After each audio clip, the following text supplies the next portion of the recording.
Alors, une proposition de loi entend lutter contre la gangstérisation de la France. On en parle tout de suite avec l'auteur de cette proposition, Nathalie Goulet, sénatrice de l'Orne. Nathalie Goulet, bonjour. Bonjour, merci de votre invitation.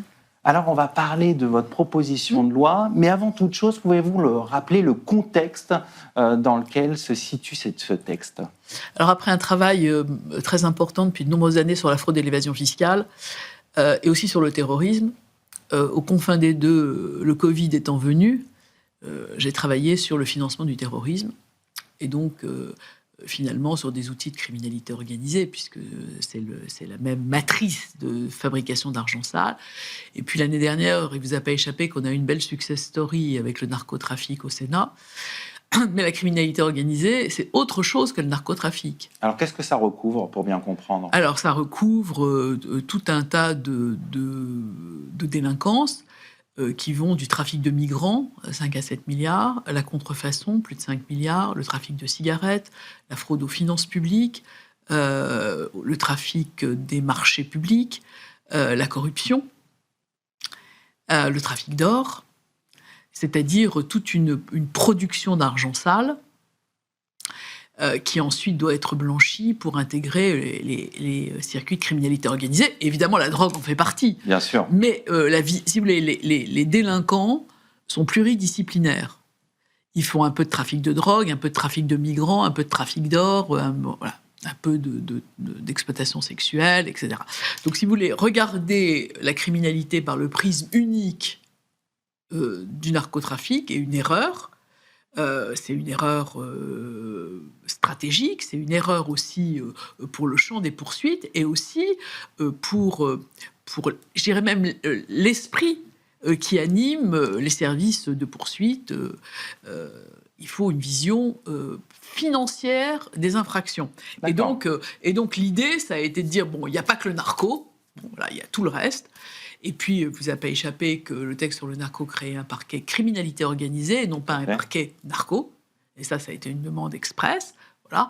Donc, désormais, on a demandé donc, au groupe centriste une commission d'enquête sur la criminalité organisée pour compléter le dispositif du texte sur les narcos qui était évidemment très important, mais qui était partiel. Et puis avec mon collègue Raphaël Daubé qui a présidé cette commission, nous avons auditionné énormément. Nous nous sommes déplacés dans les institutions internationales, chez Interpol, chez Europol notamment, où on ne va pas assez. Ils font un travail remarquable. À ce point précis, je voudrais dire que nos services, police, justice, renseignement, font un travail remarquable. D'accord. Là, il faut dire que le travail est exceptionnel, qu'on a des services formidables. Ils sont un peu à l'os. Mais il faut donner des moyens. Ah oui. L'objet de votre proposition, c'est un peu au-delà du constat que vous avez fait dans le rapport, c'est de mettre en œuvre maintenant les recommandations que vous avez formulées. C'est exactement ça, avec une vision financière des infractions. Alors, pour tout vous dire, on a donc fait une cinquantaine de recommandations. Dans le contexte législatif, il ne vous a pas échappé qu'avoir le temps de voter un texte de 50 articles, ce n'est pas tout de suite. Tout à fait. Si on pouvait déjà voter un texte tout court, ce serait déjà pas mal. Voilà. Donc, en fait, il y a plusieurs niveaux dans la proposition de loi qui commencent, si vous voulez, par des choses assez simples, de rustiner des éléments manquants à nos dispositifs. Comme quoi, par exemple ? Les entreprises n'ont pas à déclarer les comptes qu'elles ont à l'étranger. Pour vous, c'est une aberration ? N'importe quel citoyen doit déclarer le compte qu'il a à l'étranger et pas les entreprises. C'est rien du tout, c'est une petite faille. Bon, le manque de pouvoir des greffes des tribunaux de commerce. Il ne vous a pas échappé qu'il y a eu un livre blanc des tribunaux de commerce sur la lutte contre le blanchiment, que les dispositifs n'ont pas été mis en place et que un des gros vecteurs du blanchiment sont les entreprises éphémères, c'est-à-dire ces entreprises qui sont constituées uniquement pour faire du carrousel de TVA, etc. Enfin, vos auditeurs connaissent ça aussi bien que moi, et vous encore mieux. Donc ces entreprises éphémères, c'est vraiment une plaie, c'est un cheval de Troie de la criminalité. Le but, c'est de faire une entreprise criminelle. Voilà. Voilà. Et puis surtout, une entreprise qui va carotter de la TVA, qui va faire du dumping sur les territoires, qui va faire de la fraude à l'URSSAF, qui va utiliser du cash pour payer ses salariés, qui va donc blanchir 2 fois.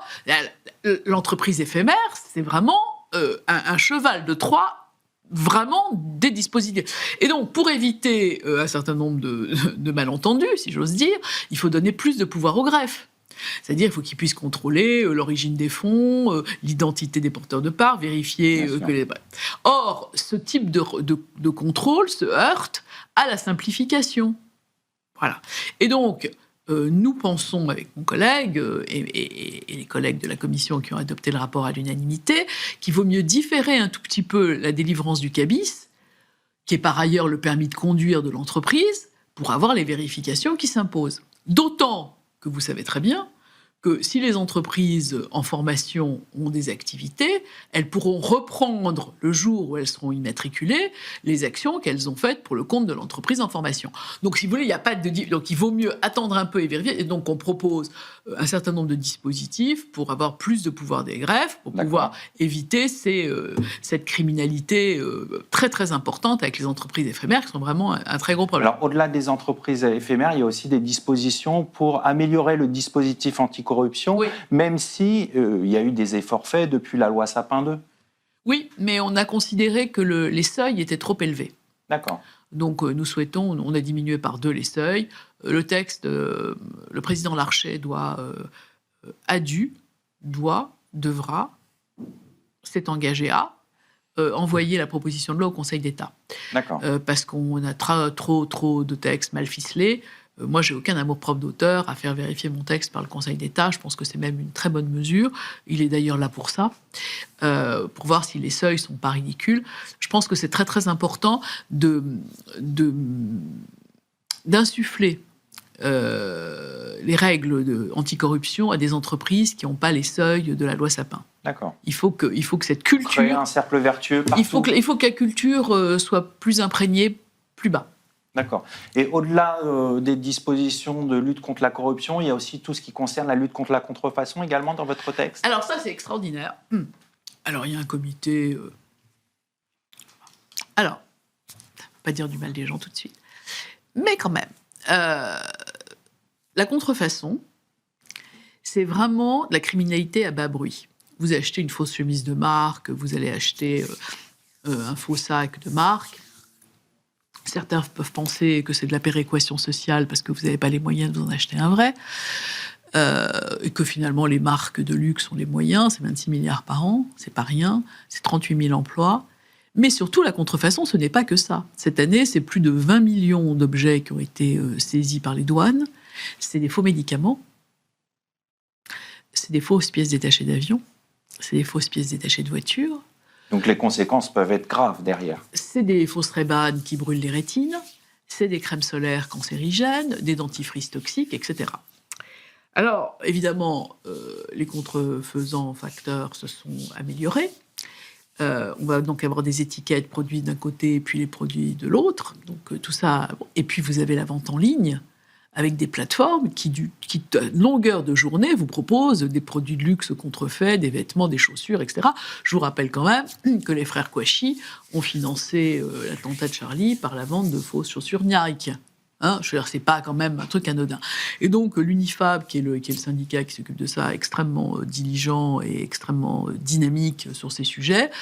Il y a une loi qui a été votée il y a quelque temps par le président du fameux comité Théodule. Ce texte n'a jamais traversé le boulevard Saint-Germain pour arriver jusqu'au Sénat. Moi, je demande que non seulement il soit repris, mais qu'il soit alourdi. D'accord.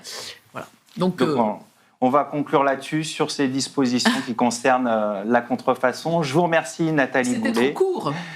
Ce sera l'occasion de vous réinviter une fois le texte adopté. Voilà, je vais vous offrir mon livre en attendant sur le financement du terrorisme. Voilà, faites-en bon usage. Merci encore. Tout de suite, l'émission continue. On va parler congé maladie, congé payé et arrêt maladie à l'aune de la jurisprudence.